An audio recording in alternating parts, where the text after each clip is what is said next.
আজকে পরের দিন আমরা কালকেও রং খেলেছি, কালকে শুধু আবির দিয়ে খেলেছি, আজকে রং দিয়ে খেলেছি। এই যে আমরা সবাই এদিকে পেছনে এদিকে বাদল লাগছে। তো আমরা রং দিয়ে খেলেছি, কাদা দিয়ে খেলেছি, গোবর দিয়ে খেলেছি, সব দিয়ে কিছু দিয়ে রং খেলা হয়ে গেছে। এই যে আরেকজন আমাদের এখানে হচ্ছে অসুর সেজেছে, দেখি হেভি লাগছে কিন্তু তোকে, ঠিক আছে?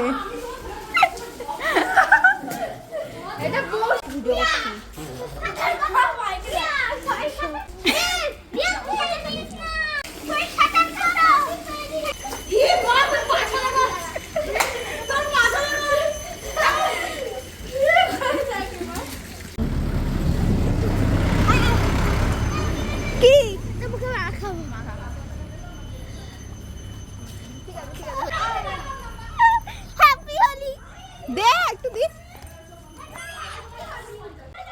তো আমাদের রং খেলা, তো এই রং টং খেলে এখন এই অবস্থা। ফোনটা বাড়িতে রেখে আসি, আমরা এখন সবাই মিলে যাব পুকুরে স্নান করতে।